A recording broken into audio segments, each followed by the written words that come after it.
welcome to another episode of the Pixelated Sausage Show. Hi. Let me get this stupid list of crap I want to talk about here already. I am, of course, your host, Marcus Nez. How are y'all doing? I am okay. I really feel like, yeah, man, I've got nothing. Holy crap. This week is gone by. And I don't want to talk about anything. I don't even want to record the show. I'm at the point, no Patreon questions. I'm thinking to myself, maybe it's time I retire that privilege, that perk. Also, if I do that, that's the one thing that's been keeping me from just saying bye Felicia to the Discord and leaving it all together, disbanding it. And if I do that, then I could get rid of the Patreon. Oh my God. Do I burn it all to the ground now? Do I burn it all to the ground? It's a rough week. It's a rough week all around. But even more so for my friend Living Large. Hope everything is going well. Anywho, nothing to report watching wise. I've got 2 seasons. I'm working on season 14 of Supernatural for Plex. And the handbraking. So we're almost done there, baby. We're almost done there. But in terms of what I've been watching or anything of that ilk, just wrapping up Voyager. I am through 19 episodes of the final season, so I've got probably... I'll definitely finish by this weekend, but maybe by tomorrow, depending on if I choose to watch anything else as well. But after that, do I jump right into Enterprise? Do I take a break and watch some other stuff? Who's to say, who's to know? Probably take a few days off and then I'll jump right back into Enterprise, because that's how it's always happened. I said I was going to take a break after The Next Generation before jumping into Deep Space Nine. That didn't last long. Said the same about Voyager. That didn't last long, and here we are. I've got a few games to talk about. Let's just get right to it, starting with Dead Cells Return to Castlevania. So, I played Dead Cells when it originally came out and enjoyed it, but I never finished it. I made it around, I'd say 75% through the game, the core game. And then things came up and I just didn't get back to it. This is my first time playing Dead Cells in any way, shape, or form in years. Since that time, I haven't messed with any of the DLC that's come out over the years. So it's been a while, and a lot of people are excited for this DLC, this Castlevania DLC. I, too, was pretty excited-ish, and it's not bad. The thing that people need to make sure they're aware of going in, this is the most important thing to note, and may immediately sway you one way or another in terms of how excited you are, what kind of expectations you have going into it, and if there is a reason to play it right away or if you can wait, etc. This is very much so. Return to Castlevania, the DLC for Dead Cells, is very much so exactly that. It is DLC for Dead Cells. This is not a new Castlevania game. It is Dead Cells first, Castlevania second. It is Dead Cells with a Castlevania flavor on top. You have your base meal of Dead Cells, you have your main course of Dead Cells, and then sprinkled on top, the condiments and all that, that's what Castlevania is. You got some great music in it. They have some nice renditions of Castlevania songs, some of my favorite music in all of gaming, which is nice. And you've got your enemies that you'll recognize, more so based on their attacks. Some of them visually it's Dead Cells, but some of the ways in which they adapt certain Castlevania characters, I'm not overly fond of, but it does look good.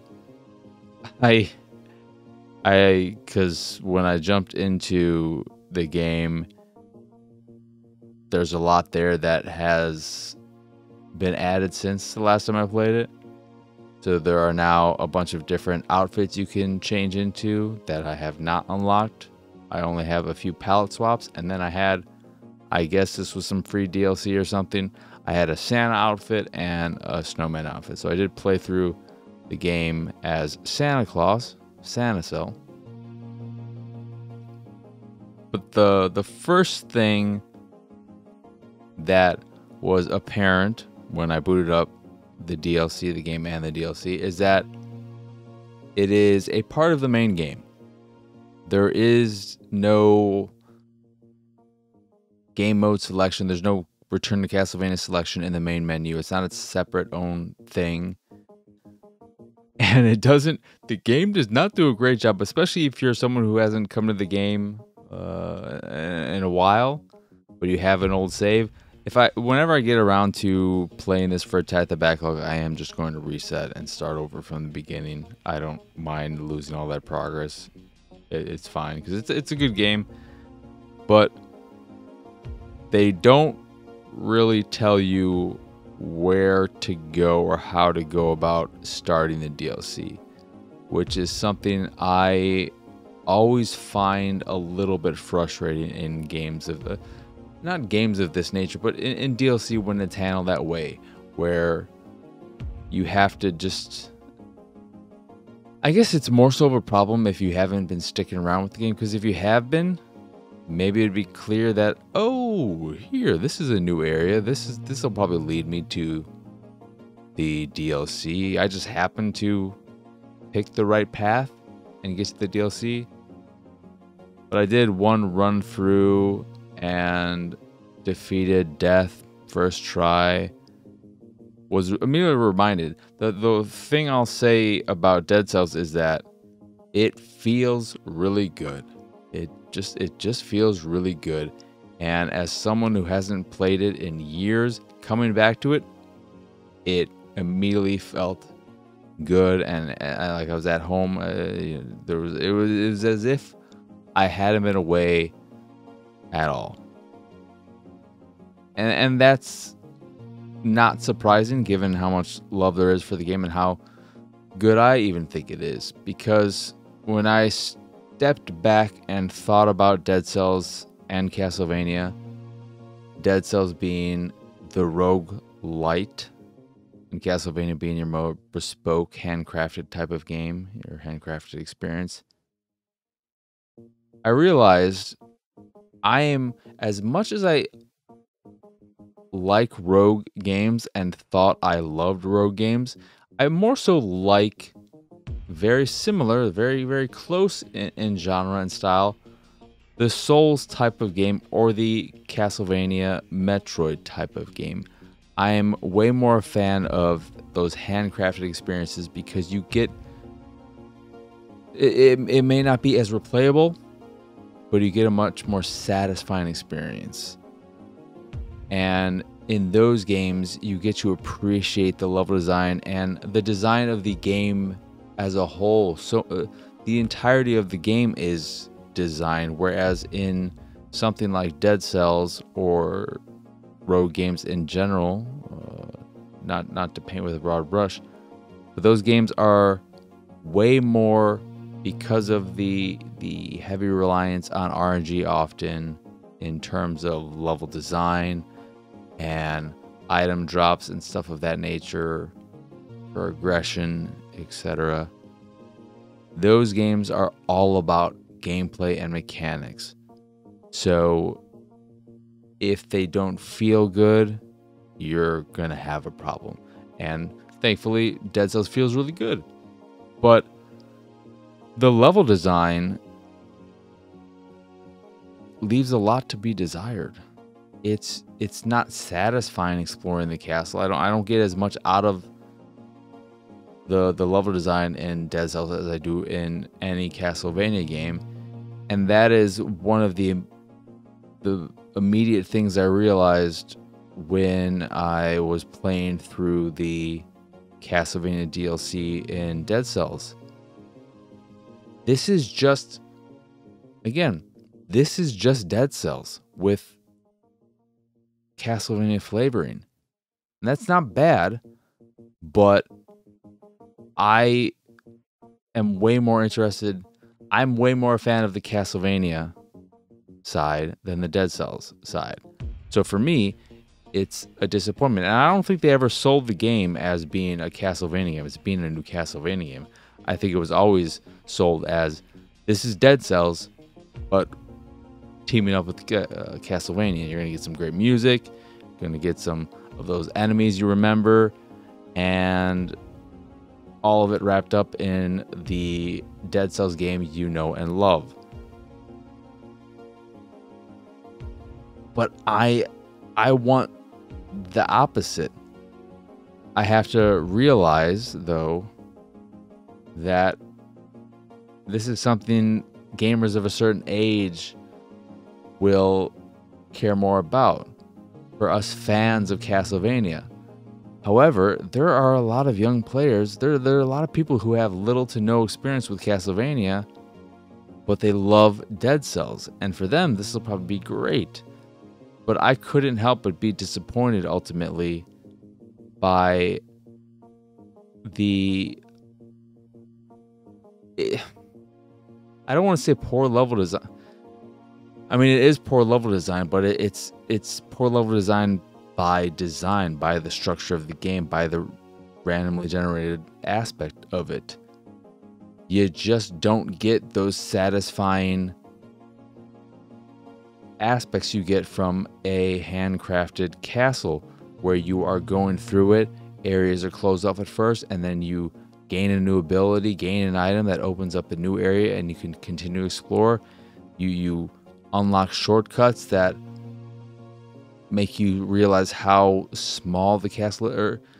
It's that magic that you get in stuff like Metroidvanias and Souls-likes, where in the first Dark Souls, for instance, you unlock an elevator that will bring you back to that opening area, and you realize, everything is connected. And that kind of thought that goes into the design of a game is so lacking in rogue games. And it sucks, man. It does suck to a point. Rogue games like Dead Cells, Rogue Legacy, etc., they're great podcast games. They're great games to turn your brain off to. But I want more than that. I don't always want to turn my brain off. And when you're listening to Castlevania, when you are bringing those Castlevania vibes to me, that's what I want.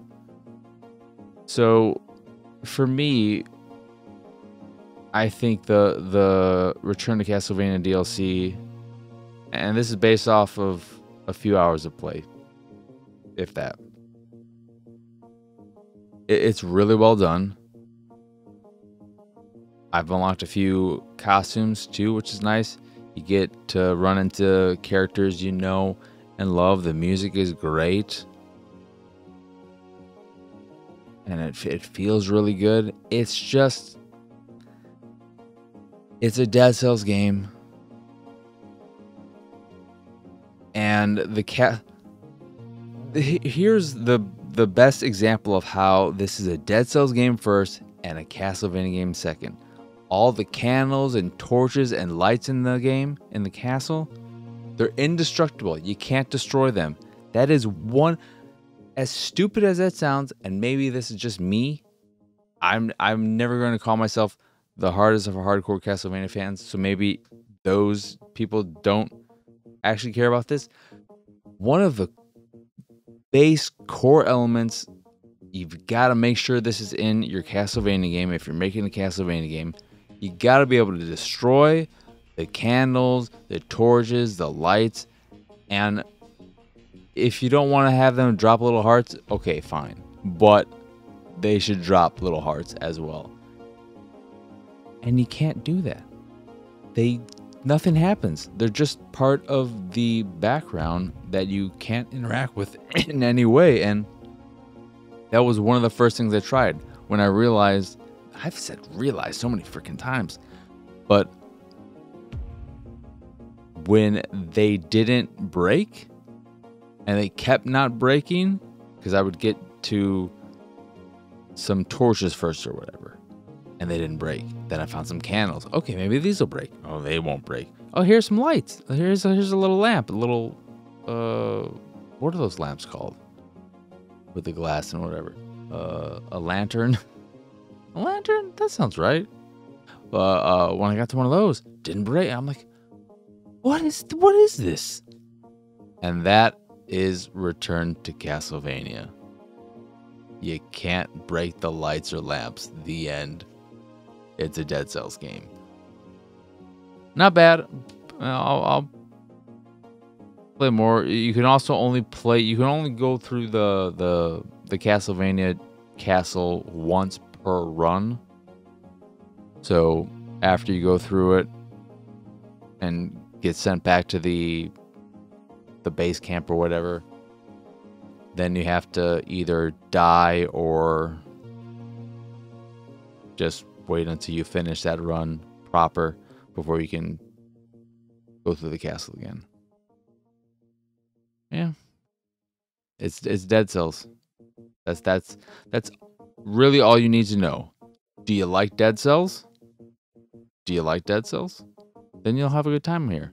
Do you love Castlevania and kind of like Dead Cells? This is the most important thing. If you are a big Castlevania fan, but you did not like Dead Cells, and I know that's probably a very small number of people who did not like Dead Cells, but if you saw this partnership and you got excited because of the Castlevania aspect, but the Dead Cells thing didn't do much for you, you might want to hold off, because it is Dead Cells. It's Dead Cells, Dead Cells, Dead Cells, and not Castlevania. Then I also played, to stay in the Castlevania-esque space, Romancelvania, which is a dating sim crossed with a Metroidvania. In it, you play Dracula, who's getting over a bad breakup, and so Grimm has decided to throw you into a dating game, a reality show type of game, where you have 12 potential suitors. You can play as a lady or guy Dracula. So you can pick the sex you want to play as, and you go around exploring the castle. There's no overworld map that you can see, but it is a handcrafted castle, to my knowledge. Fast travel and all that jazz. And it's a bit of a bummer because I really, really, really like the game conceptually. I like the idea of taking a dating sim and throwing it into genres you don't often see dating sims in, where they're usually more often in RPGs or visual novels. Throwing it into a Metroidvania, that sounds like a really cool idea. However, Romancelvania, as much as I want to like it, it is just really, really rough around the edges. It needs a bit of polishing on all fronts. The visuals don't look that bad, but there are points where they could be improved. There are moments where your character does not cast a shadow, and everyone knows that's a huge pet peeve of mine. I don't like that because it makes you not feel like you're in the place. Some of the animations are just not as fluid as I would like. There's a herky-jerky nature to it. There were a few instances I'm playing on Xbox where the performance dipped and the frame rate dropped, and that didn't make any sense to me. Those were very few and far between. Voice acting's alright, but then the gameplay itself, attacking enemies, was very unsatisfying, and that was the real point at which the game lost me. Platforming around felt alright, but attacking enemies never felt good. And after an hour of play, I just wasn't having fun playing the game. I enjoyed what interactions I had with some of the suitors I've met, but I didn't want to keep playing it. I wouldn't have mind continuing exploring the dating sim side of things, but the Metroidvania side of things was not up to snuff. I don't know if some updates can fix the problems, or if it seems like it might be a little bit too much to really do, and that a second game would more so be where the potential of this could be fully realized. But based on what time I put in the game so far, it's a bit disappointing and rough around the edges, and a little bit too rough around the edges. But that's Romancelvania. Then I checked out Caverns of Mars Recharge, which is the latest game in the Recharge series from Atari, where they take their classic Atari 20... are they all 2600 games and arcade games? And recharge them for the modern day. This is another instance where I had never played the original game, never even heard of it, and this is Caverns of Mars Recharge, and Caverns of Mars, one of my favorite Recharge games to date. I really like the setup. It is a little bit lacking though. So it's structured like all the other Recharge games, where you have your arcade mode and your mission mode, where you have more specific tasks to do. Except in the case of Caverns of Mars, the missions, I played a handful of them.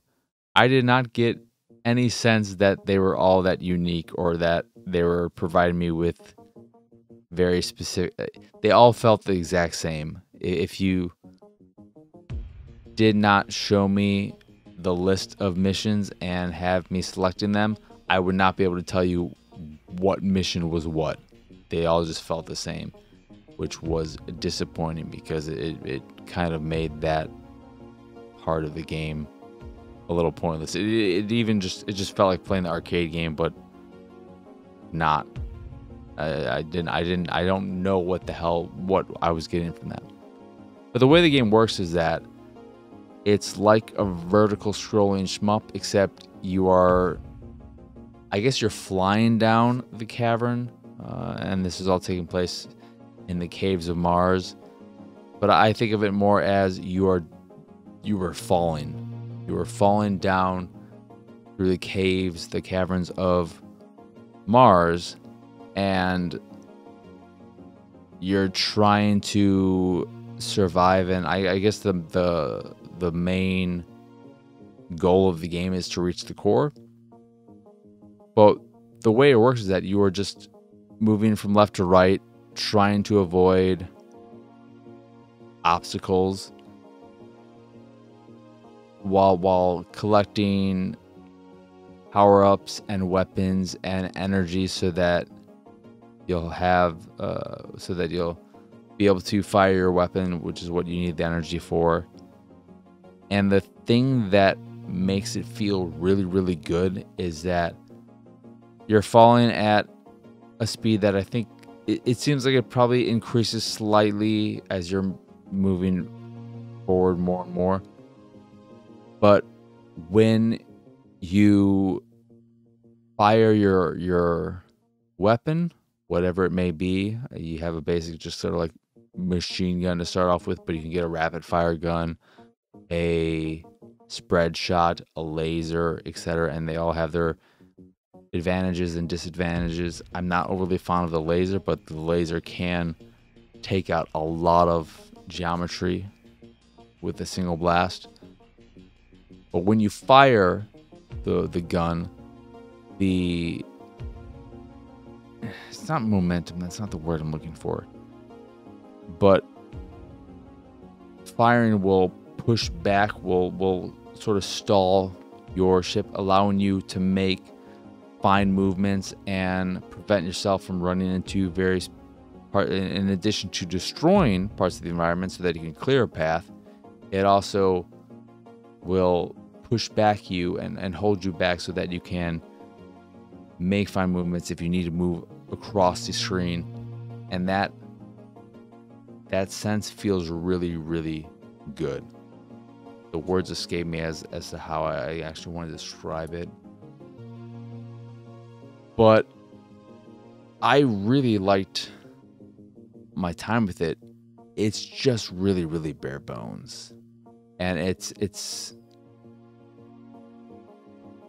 I wish the missions were more clearly defined and unique from one another, because the legs just aren't there really. Of course, there are leaderboards, but outside of that, this is a game that I'll play through a few more times, because even I think the last Recharge game introduced a leveling system, which was weird, or I'm thinking of something different. But unless you really get invested in going after high scores or whatever, it's gonna lose its luster pretty quickly. But I do really like that. I do like the core gameplay. It feels really, really good. It's one of the best feeling Recharge games. So I like it quite a bit. I just don't know how long it's gonna have its hooks in me. But I'd say it's worth checking out. Yes, and with all the Recharge games, it's one of the ones where I'd say you don't need any kind of nostalgia or knowledge of the original game. It's something that holds up. I'd really like to check out the original, see how similar it is, because I'm really impressed with this version. And I checked out very, very shortly SimAirport. The tutorial was just a bunch of boxes telling you what you can do, not really guiding you along the way or teaching you as you play. Hate that. And it just looked really, really bad. It was not. It was. I want to like these. I want to like these games, man. They don't. They just feel like it feels very much like a PC game that's thrown onto a console without any attempt to translate it for a console. And I'm like, well, if you're not going to put any effort into making this work well with a gamepad and on a console, then why should I put in the time and effort? And the last game I played is Cions of Vega. Pronunciation, I don't know. Cions of Vega. This is a weird ass game. It's a first person narrative based game where you play a father searching for his missing daughter. It's visually not great outside of the environment, which is really just thanks to whatever engine this is built in. We're at a time where your built-in assets can make specifically stuff like environments look not that bad, especially forests. But ignoring that, throwing that aside, the writing is awful, the voice acting is terrible, the gameplay is not great. It's super fucking weird. I've come across a handful of kids who I talked to, and they're all, this is some weird world of abused children. There's a really dark undertone to it all that I don't understand. The first kid I ran into, I talked to him, and he said a paragraph to me. The kid's text was not voiced, but he basically said, I don't know what's going on. This man came up to me. I thought it was my father, and then he punched me, but I guess he wasn't my father. And now I don't know where my parents are. Do you know where my parents are? Where are their adults? I'm sad. I was like, okay, what? What is this? And then he came across another kid who was like, yeah, no mom, no dad, all alone. I am sad. And I'm just like, what the fuck? What is this game? This is really weird. And then another kid is just like, where did all the parents go? Are you one of my parents? What is a parent? What's happening here? And you have your brother with you along, trying to help you find your daughter. He talks about both of you in sort of a third person type of way. There's this weird disconnect, and he's constantly spouting this motivational-esque fucking, I think I'm more thoughtful than I am bullshit. I wish he would just shut up. And there's a religious thing going on, and there's a cult thing, and there are points where it's just like talking in circles, and it's fucking weird, and I don't like it. The puzzles aren't hard. It's a weird game. Weird game where you just go from area to area. You explore some kind of building. Typically, there might be a puzzle that is very, very simple and basic that may involve looking at the environment to find the solution to unlocking a safe or whatever. And then you read a note that I think was written by your daughter. There's more shit in these notes that's like, well, I mean, we went to this person, and then they slapped me, and I was like, oh, well, fuck me, I guess. And then I went about my way, and I was like, I guess I should have been slapped. And I'm like, what are you on about? And there's always a key next to the note, which unlocks the gate to the next area. And you just keep doing this over and over and over again. And I'm sure if I kept playing, I'd run into more kids who were like, where's my dad? I met a man who slapped me, and I thought he was my dad, but I guess he was just a different man who likes to slap me, because my dad likes to slap me too. And it's okay, you know, because it's okay that my dad slaps me. That's what dads are for, right? Slapping you. What? And that's Cions of Vega. Anywho, again, no Patreon questions. So, gonna wrap things up.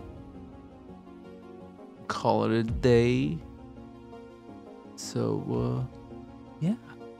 That'll do it for this here episode of the Pixelated Sausage Show. Once again, I am Marcus, and as y'all can find me everywhere, pretty much everywhere, at PX Sausage. If you'd like to find all my links of import, links to the site, the YouTube, the Patreon, which I'll get to, and all that good jazz, my art, etc., you can do that over at pxsausage.com. And speaking of the Patreon, I mentioned moments ago, if you do enjoy this here show or any of the stuff I do and what have you, you can go over to patreon.com/pxs to support me and my nonsense that away. But that'll do it for this here episode. More than likely, the Attack the Backlog episode for this weekend will be the Punisher one, because that is the only one that is finished, and I haven't even played anything else for, like, maybe I can knock out. I don't want to put out that one right away. I want to put some space between it, so maybe I can play and bust out, and maybe I could do the wave race one real fast. We'll see. But more than likely, the next Attack the Backlog episode will be the Punisher one. So get excited for that, or get surprised by wave race. We'll see how everything goes, how everything shapes out. But yeah, that's pretty much it for what you can expect there. So again, that'll do it. This here episode of the Pixelated Sausage Show.